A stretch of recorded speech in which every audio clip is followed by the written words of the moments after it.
I find it extraordinary, but we'll have to take it up with somebody else, basically. In relation to transfers, I take it the same. I'm afraid so. Yeah. Okay, that's fine. So could you tell me who would have overseen the Firearm Expert Committee?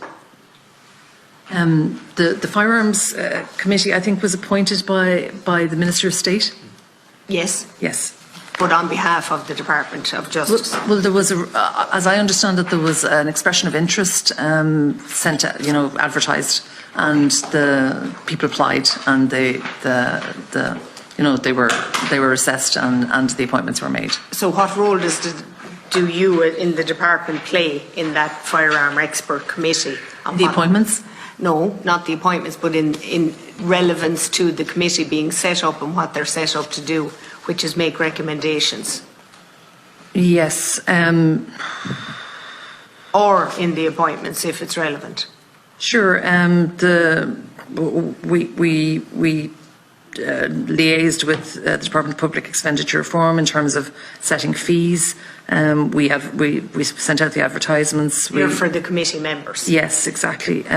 One of our own firearms inspectors, who's an expert and a professional expert, represents the department on the committee. Okay. So were you concerned at all to read in one of the media outlets that there was one member of the committee who came out and said basically that the committee was a farce?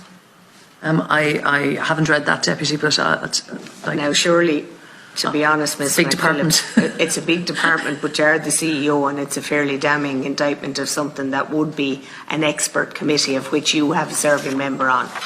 I honestly am not that familiar with it at all. Is there anybody here who's familiar with it on your behalf?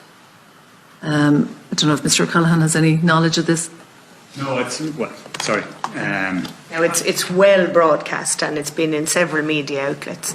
I have no difficulty naming the committee member, but I won't out of respect. Well, it's not. It's already publicised. And in fairness, it's the opinion of one committee member, Deputy. But the question was, would Ms. McPhillips be concerned? Well, I suppose all the members are, qualified and have particular expertise. So, they were chosen on the basis of their expertise. And as I say, how do you know that, Ms. McPhillips? Mr. Callaghan was going to ask the question. You interrupted, Mr. Callaghan. Sorry, apologies.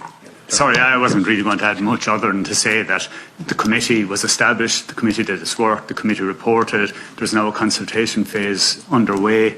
And is that not closed, Mr. O'Callaghan? Sorry? Is it closed, the consultation phase? I have a note here that says it was launched on the 3rd of May. So I'd say it's still online. For how long? I don't know. Yeah, okay. Go ahead, Mr. Callaghan. Sorry, I'm not sure that it's closed, but whether there was a consultation process, people can give their views on the outcome of the committee report, and then that will be considered and decisions will be made on policy subsequent to that. Who drew up the consultation process? Obviously, the department was involved in designing it, setting up the committee, and then obviously the minister established it. I'm not sure. I went online to complete the consultation. I'm not sure if I was a ballistics expert, would I be able to complete the consultation. I never read anything like it. And that's why I have so many complaints. It wasn't a consultation process that members of the Firearms United Ireland or other gun groups could actually make head nor tail of. And I can't say I blame them. Now that to me is concerning, particularly when we're making such important legislation. And it seems to me there hasn't been any engagement with those groups thus far. Now I understand the consultation period would need to end, but when the consultation itself can't be partaken by those whom it's going to affect, based on the fact that it's mind-boggling, Chair, you couldn't make head nor tail of it in the English language.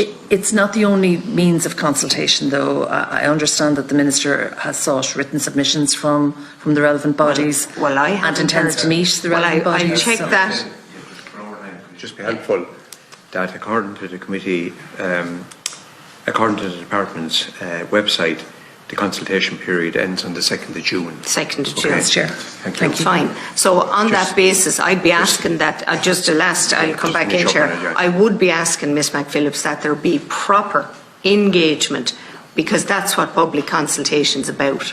And we can't have, like, there are derogatory media reports that are out there in relation to I suppose, the compilation of the committee. I can't say whether they're justified or not, but I would be concerned that this is a primary piece of legislation, and the headline in one of our local papers was, the Kinahan and the Hutch gang don't need to go through this process. And I think that's a little bit disparaging of anything that we'd be trying to do as legislators. Like what we've done with public consultation, I won't dwell on it, Chair, but what we've done with public consultation is do various kind of strands to it, and there are other strands. Yeah. So, well, I wasn't able to partake. But I take your word for the questionnaire. I'll have a look into that. But I'm sure public consultation is not meant just for those who are affected. Absolutely. Well, I couldn't partake because I couldn't actually understand. Okay, that point has been made.